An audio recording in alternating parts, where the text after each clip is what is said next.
Our timekeeper is Mike Guster. He will raise a white piece of paper when there are 15 seconds left, and when time is up, he will raise a red card. Candidates will be allowed to complete their sentence, but we ask the candidates to be respectful of the time limitations. We believe we may have time for 3 questions and possibly 4.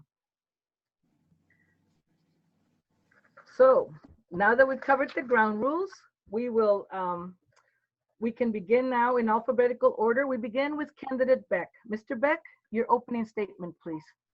Thank you. And instead of a quote unquote statement, what I'd like to do is just give a little background myself. A lot of people may not know the background. Everybody has their own, how they came about to be and their background, their DNA.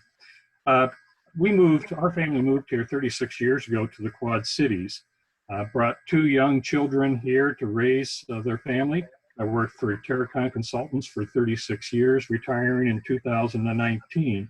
25 of those years, I was the office manager and senior principal. My wife, Linda, and I have been married for 43 years. My journey has been, unique, like everybody else has a unique background.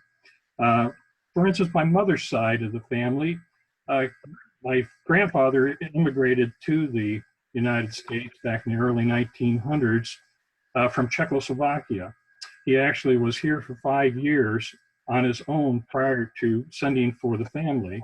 My mother actually was the firstborn U.S. citizen on that side of the family. My grandfather was quite the industrialist type person with working in the steel mills of Pittsburgh. They were able to save enough money to buy a house. They were able to save enough money to buy an apartment house, but they lost the apartment house in a flood. And of course, back in those days, there were no flood insurance. So they just continued working and got through it and had the house till the day they died. Now, my father's side of the family was completely different. He was orphaned at the age of 16 in 1932 and was told, we don't need another mouth to feed back in the Depression days, and was sent out on his own. And through all the tenacious qualities he had, he was able to pull himself together and make a life of his own, and eventually married my mom. But because of those tragedies that he had, being orphaned at the age of 16, being told that they didn't want him, he suffered mental health issues in his later years, which affected our family. My brother and I are the first college graduates of our family. And because of the issues that my parents had, or at least my dad had, we both had to, pay for our own college along the way. So we both did not have parental support from that standpoint. I'm a volunteer in many different aspects. One of the things I'm really proud of is being a volunteer with Heritage Church. Heritage Church has quite the history with the and I'll probably pronounce this wrong, the Florence-Cente neighborhood and the Espinoza Center in Moline, and has the Villanueva Church. So that's one of the things that recently with the COVID, that we've combined the services from that center into it, and but definitely have been learning more of the Spanish along the way. So thank you. Thank you, Mr. Beck. Next, candidate Kirk. Yes, good evening. And again, let me thank everyone for the invitation to be, again, to share with you my views of being a candidate for the Scott County Board of Supervisors. Let me begin by just sharing with you just some brief things about me.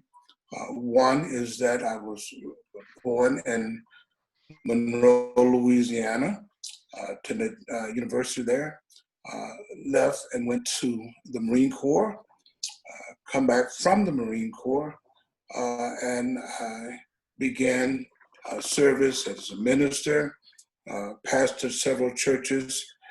What my life has been about for these many years is service. Kind of got that from my mom, who served in her community and school boards and things of that nature.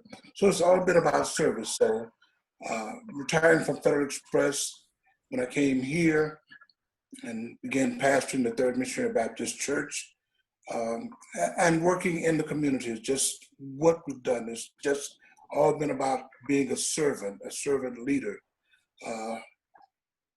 Former Governor Vilsack appointed me to the Iowa Board of Parole. I served as president of the NAACP. I served as president of the Quad City Interfaith. I served also as vice president of the National Baptist Convention, USA Incorporated, which is an organization of about 6 million people. And I served there, and there's many others served on the wide board. But my life is always about serving and giving back into a community where I am. And that's what I was raised to do, and that's what is instilled in me, whether it's pastoring the church and serving this community, and even now, the many organizations that I'm working closely with in order to make our community a better place. And I think that's the emphasis of me wanting to be a part of the Scott County Board of Supervisors, that I just feel like this is the next chapter in helping to make the place, this area, which I love so dearly, a better place. And understanding what I've been given, the processes of how to work together, how to solve problems, and working across the aisle, working with many different individuals, all one common goal is just to make the place that we call home a safe place for everyone to live. So that's me. Thank you. Thank you, Pastor Kirk. Now we can hear from candidate Kenobi. Thank you, Maria, and thanks to all of these organizations for pulling this forum together tonight. Certainly in the age of COVID, it's difficult or more difficult anyway, for voters to learn and get to know their candidates. So this is a wonderful forum for that. So who's Tony Kenobi? I'll follow in the footsteps of the two that went before me. A little bit of background about myself. I grew up on a farm in Western Iowa, one of 5 kids. Both my mother and father grew up on farms, both from very large families. Dad was one of 12, mom was one of 11. And both of those families lost a parent when they had children in diapers. And so they learned, and they knew before then, but taught me that hard work is an essence, a very essential part of life, that faith and family come first. And those values were instilled in me. Interestingly, I love to tell people that in my hometown, diversity, depending upon whether you talk about religion or politics, either meant the one family in town that wasn't Catholic or the one family in town that was registered Republican. We were all very much alike, and off to college at Iowa State, and my experience of the world certainly began to broaden. I came to Davenport in 1982 to engage in a career in banking, and spent 35 years pursuing that career, and starting with Davenport Bank, and retiring about 5 years ago as president of Wells Fargo.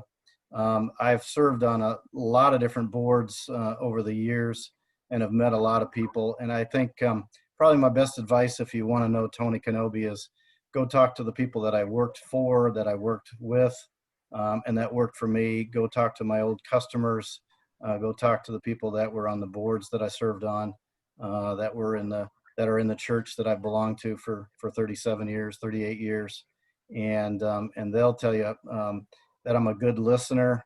I would hope they'd tell you that I work hard, that I love to help people, and that I value my family and my faith. Why did I get involved in politics? I spent my entire life loathing the thought of ever serving in a political role. But 5 years ago, after I retired, I was approached by a number of community leaders who pointed out that the county board was losing 2 of its long-term members, and that I should consider running. And my first reaction was to say, "Get behind me, Satan!" But I agreed to look into it and pursued it and won, and I'm having a blast serving the citizens of Scott County, bringing my financial background, but a lot of other backgrounds to the table and solving problems. So thank you for letting us speak our minds tonight. Thank you, Mr. Kenobi. Next, we'll have candidate Newton.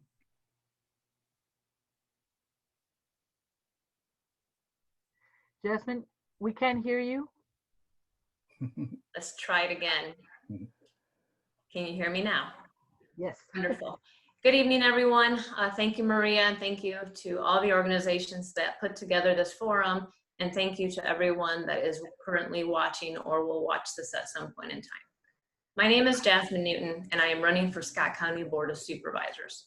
I have lived in the Quad Cities the majority of my life, and I'm raising my 3 children in Davenport. I am an attorney licensed in Iowa and Illinois, and I focus my practice primarily on family law issues. I'm also a small business owner and extremely involved in the community. I have the privilege of serving on many commissions, boards, and committees, including Bi-State Regional Commission, the Davenport Affirmative Action Commission, the Quad Cities Chamber of Commerce, LULAC Davenport, and LULAC Iowa, to name a few.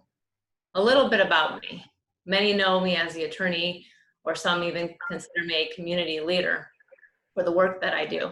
But I want to tell you a little bit more than what you would see on a resume. I come from very humble beginnings. When my parents came to the United States and brought me as a little girl, they had exactly $500 US to start their life. My first bed in the United States was a cardboard box, and the mattress was my father's coat.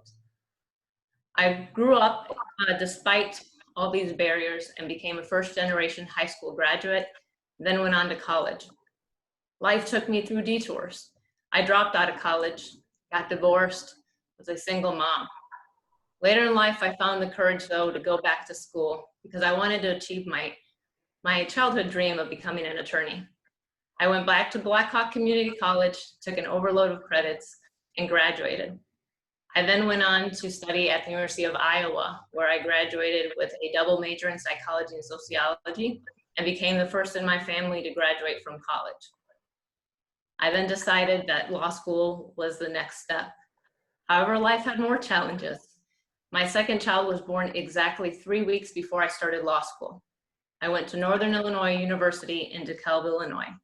I commuted 5 days a week, 4 hours each day, going back and forth to law school and coming home to raise my children, including my infant son. Nonetheless, I was able to graduate with honors and became the first in my family to hold a Juris Doctor. In 2013, when I felt I had a little extra time, I was no longer commuting back and forth for an education. I found that time to volunteer, and I became extremely involved in my community. I am running for office because I want to make Scott County a better place to raise my children, and because I care to make a difference.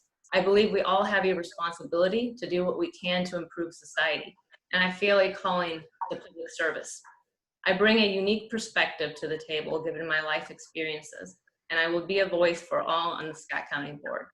I hope that during this forum, I earn your vote and that you will vote for me on November 3rd.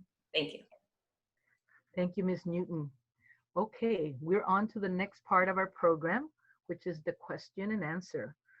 The first question will be asked by Charlene Upchurch Taylor, who's with the local NAACP. Charlene? Thank you and welcome. I'd like to start by giving you a little background information first.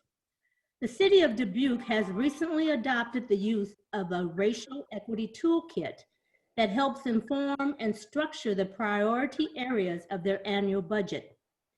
Other city and regional governments are realizing that closing the equity gap in housing stability, social mobility, and access to health and wellness systems are fundamental to their regional economic growth. My question to you, starting with Mr. Ken Beck, is, in light of the current volatile atmosphere in our country, arising from the systemic racism, would you support programs like the Racial Equity Toolkit that the City of Dubuque uses to help inform and develop the Scott County budget? Mr. Beck?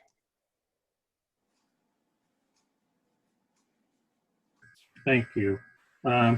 And that's one of the disadvantages of being the first one out of the box here is, and I apologize too. I want to thank everybody for this opportunity for the forum to present to you, because like others had said, there has not been many opportunities.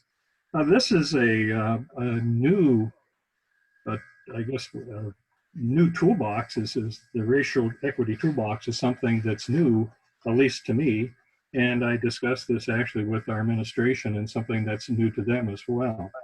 You know, taking a look at what the purpose of the toolbox, from what I could tell, taking, you know, not being involved with it to the nth degree at this point yet, is very similar to a program. And again, it's not the same purpose, but the outcome is basically what we call budgeting to outcomes.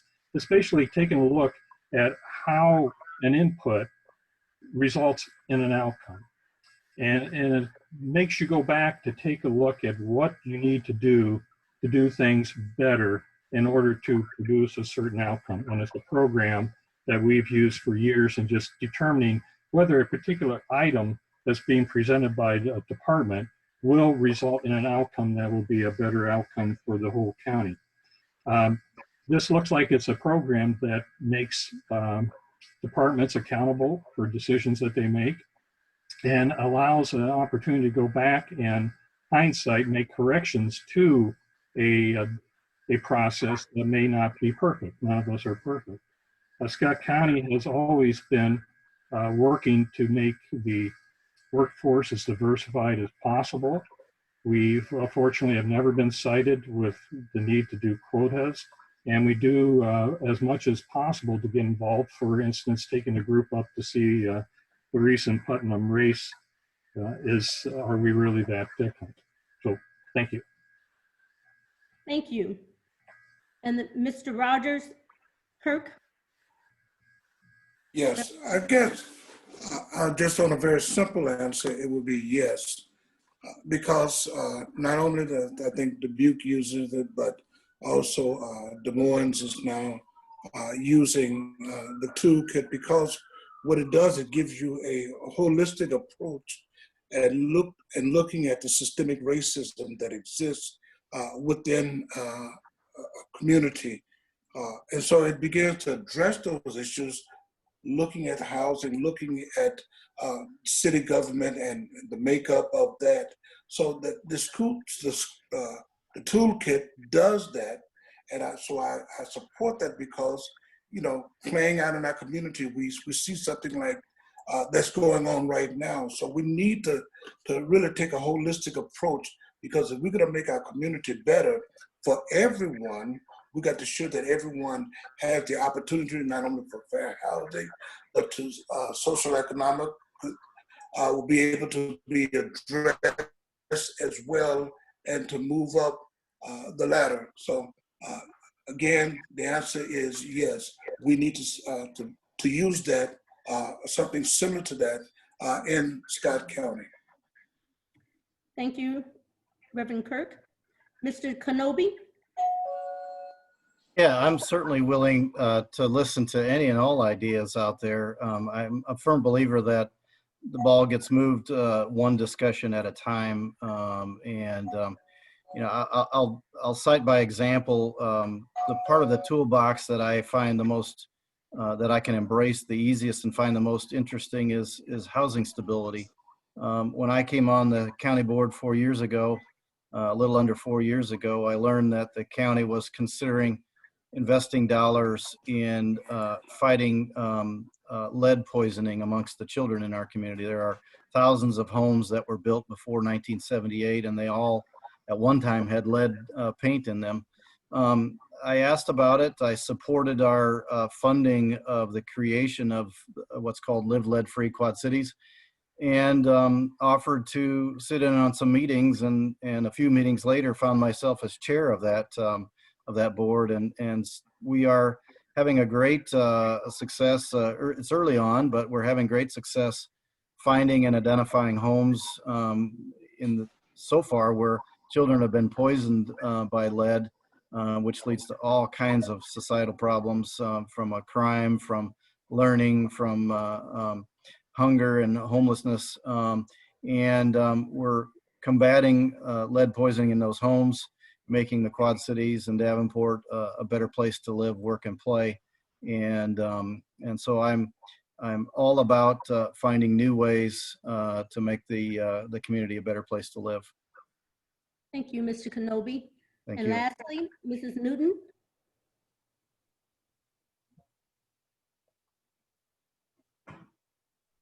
Yes, to answer the question, the short answer of that is yes.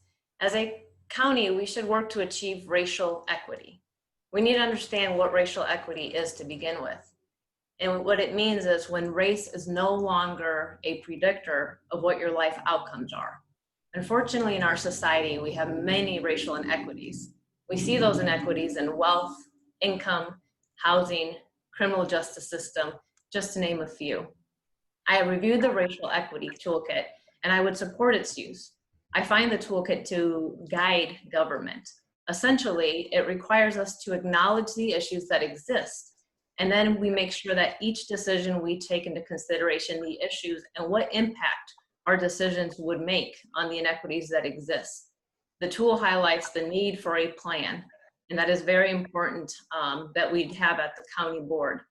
And when we were discussing whether it be racial inequities or a plan with the Juvenile Justice Center, Assessment Center, detention, it all requires having a plan in place and moving forward. Racial inequity is not an issue, though, the county can solve on its own, nor is it an issue that's going to be fixed overnight. There is no easy fix. And the topic of race can be a difficult one to have. It will take a lot of work, commitment from our entire community. We need to prioritize, we need to plan, and work with both the public and the private sectors. I am encouraged by the work I see some of our community partners, such as United Way, the Quad Cities Foundation, and the Quad Cities Chamber of Commerce, working on addressing the issue of race and equity in our community. And one of the things that we can further do is look into investing into our communities and understanding why these disparities exist in the first place. And we need to invest in housing, we need to invest to raise employment levels and work to prioritize everything that we do, keeping in mind that we want an outcome to where we achieve racial equity. So yes, I am in favor of using that tool. Thank you. Thank you. Now we're on to the second question. The second question will be asked by Deb Sperry, who's a representative of the Juvenile Justice Coalition of the Quad Cities. Deb, take it away. Thank you everyone for your attendance. Some background. According to a 2016 to 2019 data from the Iowa Department of Human Rights, the disproportionality between Black youth and white youth being impacted by the juvenile legal system is worse in Scott County than in Polk, Lynn, and Blackhawk counties. For example, in Scott County during those 4 years, there were 510 petitions filed against Black youth compared to 97 filed against white youth. In Polk County, with twice the overall population of youth, 542 petitions were filed against Black youth compared with 244 petitions against white youth. The Auto Theft Accountability Program is an example of a juvenile diversion program in current use in Scott County. With that in mind, please describe the policy initiatives you will recommend over the next 4 years to address the disproportionate incarceration of Black youth in Scott County. And we will start with Ms. Newton. Thank you. I think that what we need to do is address the issues we have at hand. And a lot of the issues we see with our youth are not single issues. They are interrelated issues. Issues, as I previously said, with housing, with poverty, with education. So what we need to do is we need to be working together as a community with both our municipalities and the public sector, and also with the private sector and all those community organizations, and work together to address these issues. Some of the things that need to take place are a plan for a juvenile assessment center. This can be done to help juveniles and keep them out of detention center, rehabilitate them. I think that should always be the goal, is restorative justice and rehabilitation, not simply detention and locking them up. We need to invest in more diversion programs. The program mentioned with the auto theft has had great success. We need to do more programs like that. There are certainly community partners currently working on some programs, such as Vera French has a program providing mental health services to some of these youth, but we need to expand on that because we don't have enough. So investing in diversion programs is important. Again, with the assessment center, that's something that needs to take place now. It's not something we can put on the back burner. I understand it comes with costs, and we need to figure out where the money is going to come from and how such will be funded. But we need to have the plan in place and work with our community partners and see if there's grants available that we can obtain to make sure that we're making a plan for our juvenile.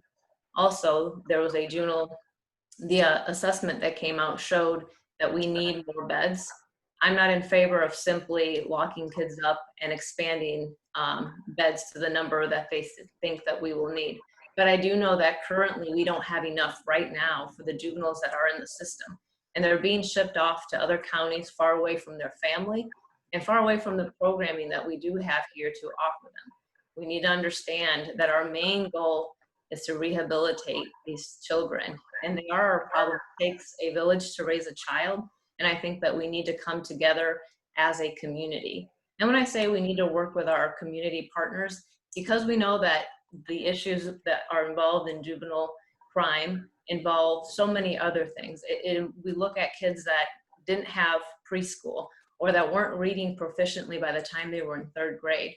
So we need to be partnering with organizations like United Way, who's working on trying to get universal pre-K here in our region. And we need to work with them to ensure we're doing what is necessary to get the outcome we desire. And if that means, as a Board of Supervisors, you drive up to the Capitol and you advocate on behalf of Scott County for these services, then that's what we need to do. But it starts by making a plan now and executing. Thank you.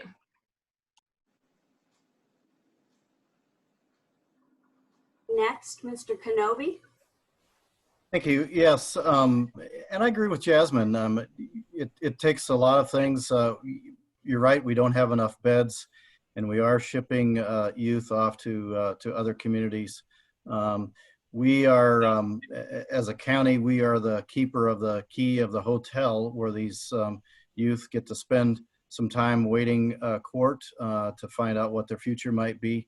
But we do have programs. We're expanding those. Some we've started and are having great success with, and others we're just starting and appear to have some success, and others that are in the making. Certainly the auto theft accountability program is just a year old now. It came to us actually from New Zealand and from Colorado, where it was tried before. We've had 22 referrals in the first year, 11 graduates, and the recidivism rate has been encouraging, not where we want it to be at this point. I think it's 75% in the last 6 months and 66% over 12 months, so that could be better. But the results we're seeing early in this year point towards recidivism rate or I quoted that wrong. That's the opposite of it, but we're having a 90% success rate in the early parts of this year. We've just recently added a youth advocate in the center, somebody who has lived that life, who is in touch with those kids, who can speak to them on a one-on-one basis and gain their respect, and is having wonderful success in having some one-on-one conversations. Right now we're in talks with the school district, Davenport School District, about a remediation program to lower their suspension rate. You know, historically, if 2 kids get in a fight, they get suspended, they get sent home, where more than likely they spend their time being mad about the other kid and planning their revenge and attack and whatever. And what we're finding and what we're proposing is that we send in facilitators to sit down with those kids and find some resolution. Not unlike, much like the auto theft accountability program, where the offenders sit down with the victims and work out their differences. we're also considering and probably will implement a youth transition decision-making program, just teaching good decision-making skills, consequences, helping those kids re-plug into society. So I think we've done some things, we're doing some things, we're gonna do more things, and we've got some real experts on hand to be able to do that. Thank you. Pastor Kirk. Yes, and I look at the question from the perspective of what is that the number of African-American kids being locked up more so than the other 3 counties that you talked about. You know, and I know that sometimes we don't like to hear that when you start comparison, but there is a systemic piece there. Having served on the parole board, I've dealt with that firsthand to see in Scott County the number of African Americans who are being incarcerated for things others, non-whites, would not have been locked up for. And so then something is systemic about that. We see it even with our juveniles. And so just recognize the fact that there is something wrong here. And then we have to really understand that there is something wrong when you start comparing those 3 counties with Scott County and see the glaring difference in that. So then somebody is not recognizing that this actually happened. So then you have to acknowledge it, then develop solutions. There's been a lot of talk about the Juvenile Assessment Center, and those who know me, I have when I first heard about that, I'm gun-ho for it. I think it's something that needs to be done because it looks at the individual, regardless of the race, background. It looks at, but it assesses them for where they are. I think Jasmine kind of alluded to that fact that where some that bother with some of our young people are dealing with just getting the next meal, violence, and all of these things. So that has a lot to do with the mental health of a lot of young people. So then you need to make sure that they're assessed, you know, even at an early age for mental health issues, you know, that they're dealing with. So yes, we have to begin to look at it.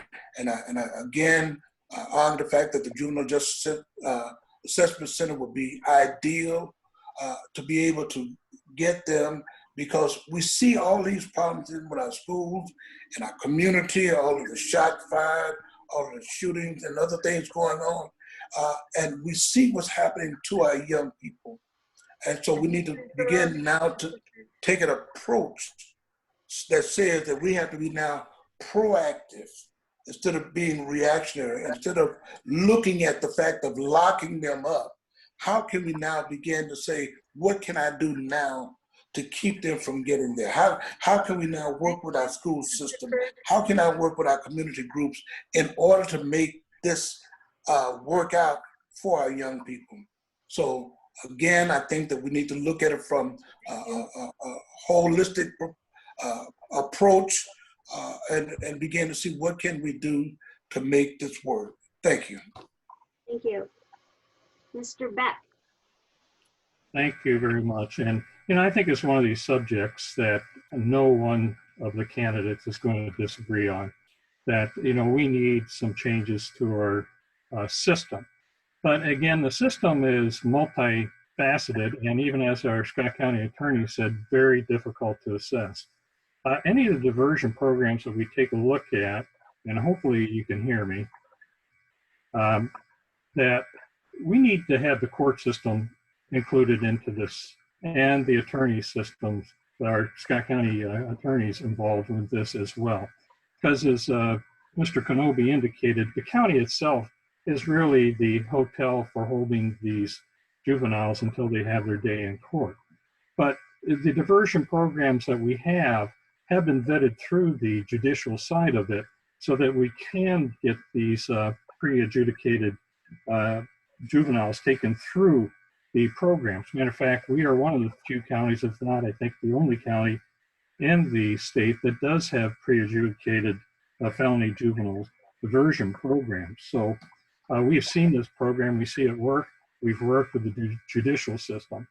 So yes, we need more. Matter of fact, we just got a report in from a group that included our own JDC director, Jeremy Kaiser, plus supervisor of the juvenile court services, the director of Scott County Kids, which they have funding sources for this, as well as the director of juvenile justice program and the program director of the Davenport schools. So, and again, it's a very complex subject. It starts again with the family, which goes back to the Juvenile Assessment Center. You know, with the Juvenile Assessment Center, what you really want to do is assess the situation and see what programs we currently have to order to get this juvenile onto the right path so they can have a successful life. And of course, that has, you know, two components: the community component and also the law enforcement. So the law enforcement could be located in the new detention center. Thank you.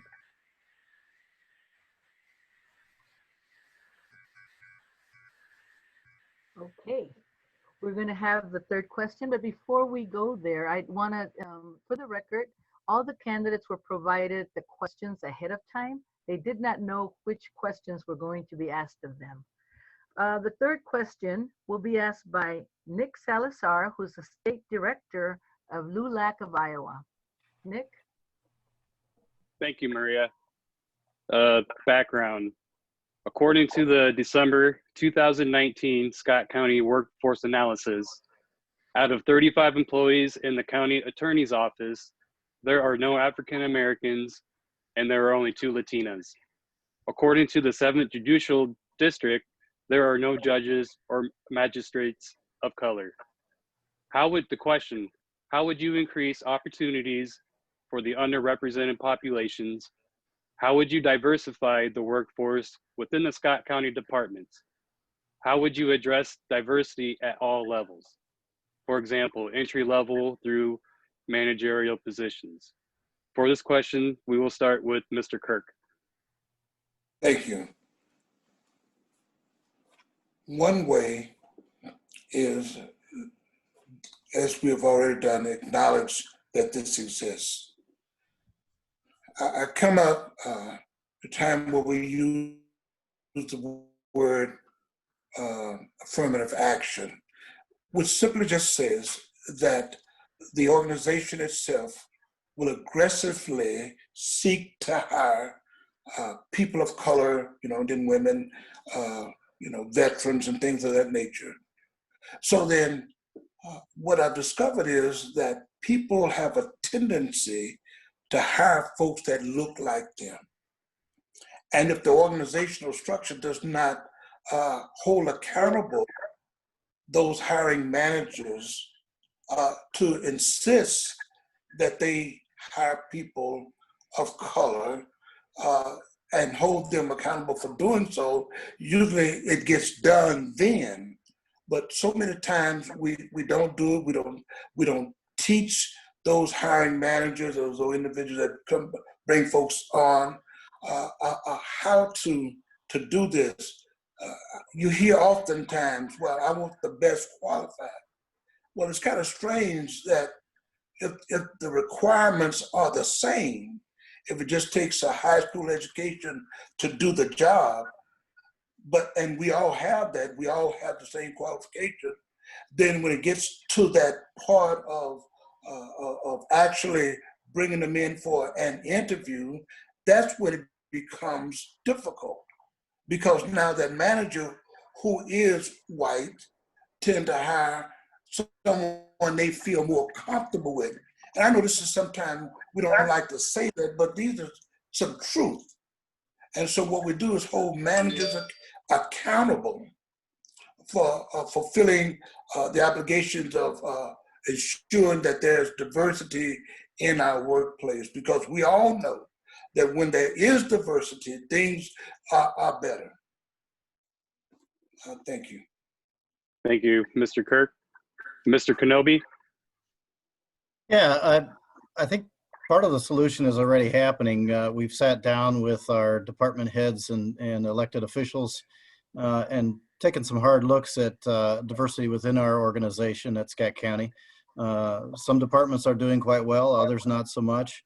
And as I said earlier, it starts one conversation at a time.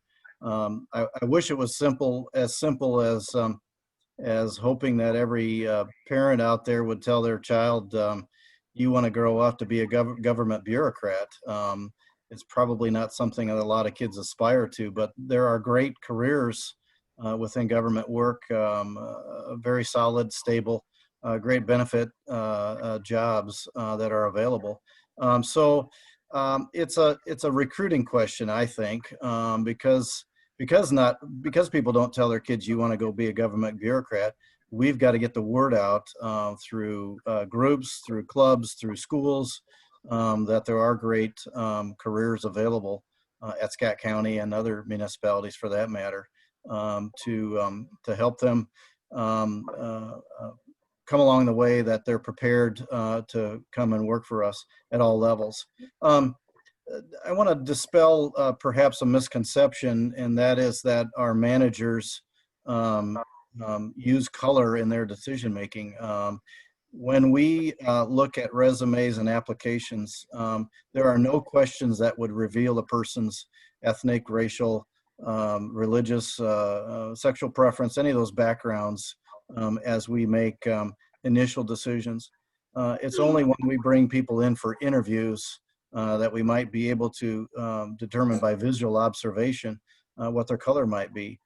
So I don't think it's so much a hiring practices question as it is a recruiting question, and we're already working on programs to get that word out and to try to encourage more people of color to come work at Scott County. I welcome that end result. Thank you, Mr. Kenobi. Ms. Newton.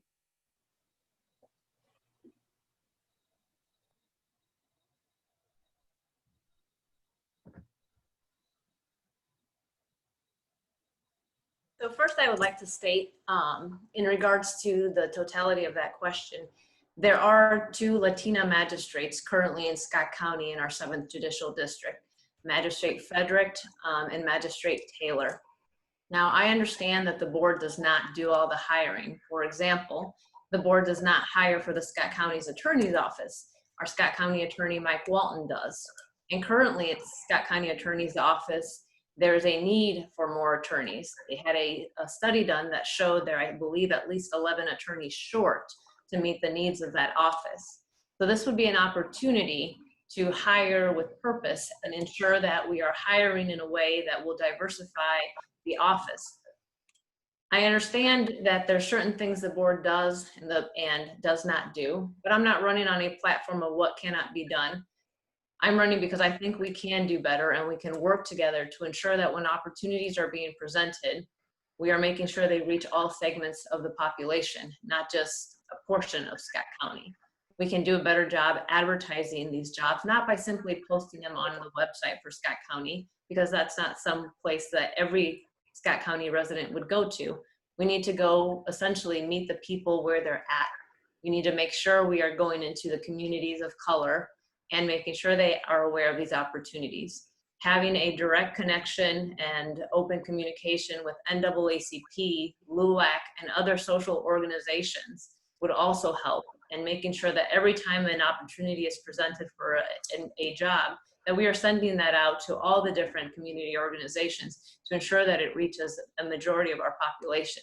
We can also do a better job advertising such jobs to children, making sure we're going to schools and we're talking about the jobs that exist in government, and planting the seed proverbially at an early age so they grow up and they say, well, when I grow up, I want to do blank in a job in government. We can also think outside the box and maybe look at some programs to where we have kids shadow some of our current government employees or managerial positions. So I think there's a lot that we can do rather than always concentrating on what the board can't do. We should work with our community partners on what we can do together. Thank you, Ms. Newton. Mr. Beck? Well, again, this is a disadvantage going at the end. A lot of good things have been discussed already here, and I don't think there's much disagreement that the county can do better. We always can do better at what we're doing. I think really it boils down to the fact culture. We need to take a look at how do we change the culture within the county so that we do a better job of looking at the diversification of the workforce. As Ms. Newton said, yeah, when it comes to the judicial system, we definitely don't have any say-so in that. When it comes to the county, that's true. We don't have say in who they hire necessarily, but they are part of the county. And if we start building the culture that we embrace diversification in the hiring, they're going to be on board with us as well. And, one of the earlier questions was the equity toolbox. And what my understanding is that's one of those types of programs that would help us hold our department managers accountable for decisions that are being made, going back and taking a look again and see how we could have done something different if it didn't turn out the way we thought it should be. And as I was on a Bettendorf School Board ad hoc committee, I remember trying to change the impression of having kids all get graduated college degrees versus going into trades. It's hard to change that culture overnight. It's going to take a reassurance from those in the community to help us see what we're missing out on and be a partner with us and taking a look at programs to help us bring that along and do a better job of diversification in the employment. Thank you. Okay. Well, I don't think we're going to have time to ask a fourth question. We are going to go into closing remarks, but what I would like to ask the candidates to do is if you could address in your closing remarks, what is your number one issue that you will address if elected to the county board, or if you retain your seat on the county board?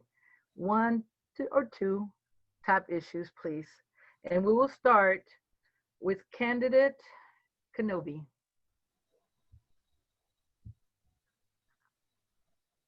Thank you for the time to help us get our word out tonight, for people to get to know us. I certainly enjoy, as I said earlier, serving on the board. Our number one function as a Board of Supervisors, especially in Scott County, is to worry about the budget. It's a $90 million budget. There are unlimited needs and there are limited resources, like with any government. We make some very tough decisions. I remember my father saying when I went onto the county's Planning and Zoning Commission, he said, "Oh, that'll be interesting." And I said, "Yes." And he said, "You'll learn a lot, won't you?" I said, "Yep." He says, "You'll catch hell, won't you?" "Yes, I will, Dad." And it's been no different on the county board. You cannot make all the people happy all of the time. You have to think about precedent. You have to think about fairness to all and not just the applicant for whoever's in front of you asking for something. The number one issue in my mind, a lot of important issues, but the number one is worrying about the budget. How do we find that happy or maybe equally unhappy medium, if you will, between all citizens with regard to the budget? Nobody wants their taxes raised. Everybody has projects that they want funded. So it's my job, it's our job to talk to as many people as possible from all stripes to try to make sure that that we consider all needs on both sides of every equation. I enjoy that kind of work. I did that kind of work in banking. I did that kind of work on the boards that I served on, and I certainly enjoy that work at Scott County. Again, I would ask you to talk to those who I've served with, working, playing, observing my faith, whatever. Get to know those people who got to know me, and they'll tell you that's what they love about me. Thank you. Thank you. Next, can we hear from candidate Newton, please?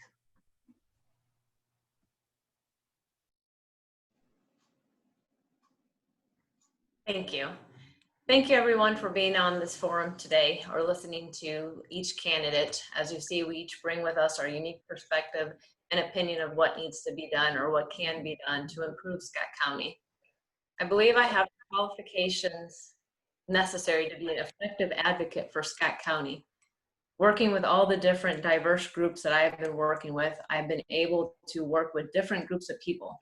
A lot of the boards that I sit on include Republicans, Democrats, and independents, all together working to make a difference in the community and for the issues that they care about. My number one issue would be the economy. I want Scott County to grow. I want it to be prosperous for all, not just for a few. Scott County needs to be a leader in the region, and it can drive the economy through investment in our workforce development, our infrastructure, our communities. We have to create prosperity that benefits everyone though. One of the key topics of this entire forum is racial equity, and it's something we need to keep in mind and have to work towards each and every day. We will not win unless we all win, and I do believe that together we can win. We need to highlight our strengths as a community in our workforce, our diverse workforce, our diverse business sector, our access to large markets, and our riverfront. Lastly, I leave you with this. Actions speak louder than words.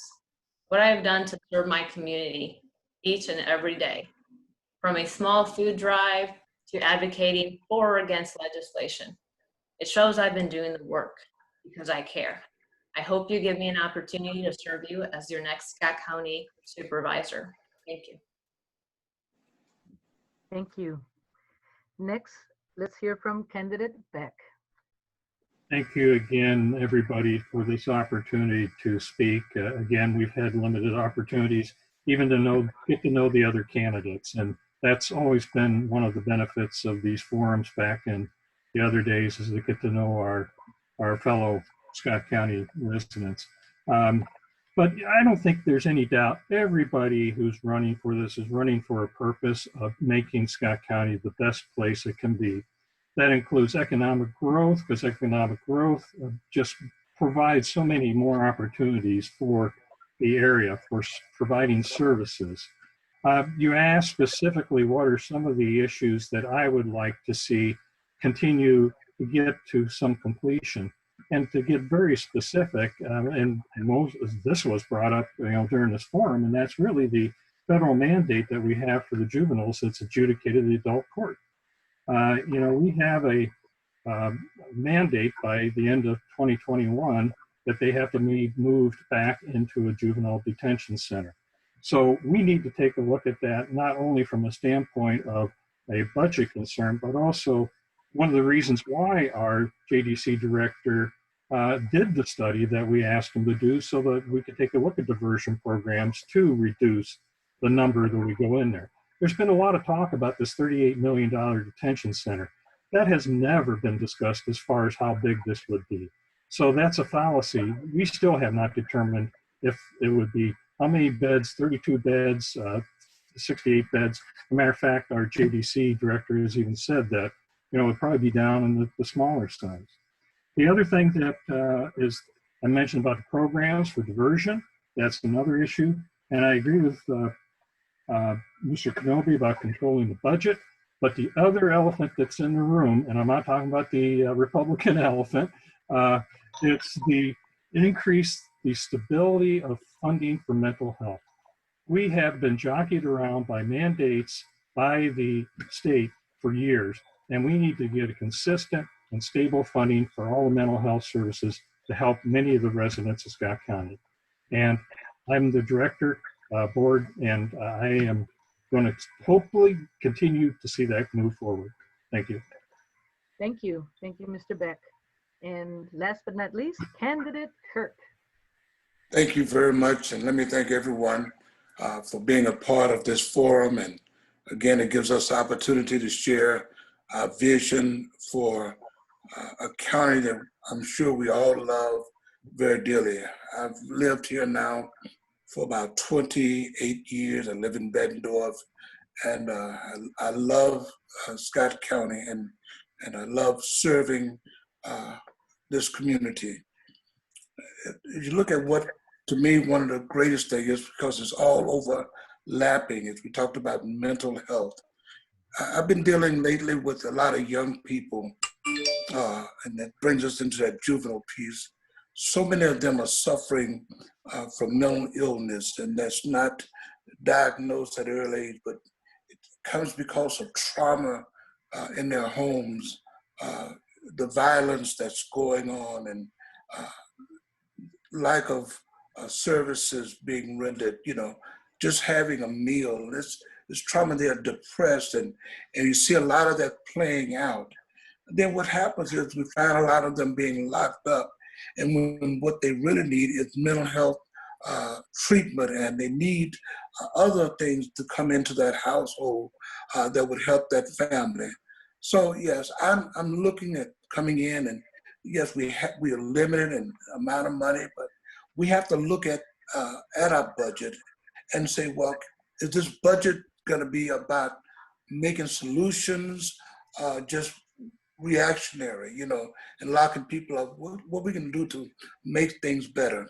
And so I'm willing to look and work with people and how we can continue to make Scott County a safe place, a place where people want to come in to help our economy, because if we don't get control over the violence that's going on now, if we don't get control of some of the disparity that's going on not only within our community but in our schools, we begin to see how come Scott County is only growth is at a 4%, and when we got counties right around us is growing in double digits. So I think that we need to just take a hard look at how we can all work together to make Scott County a better place to live.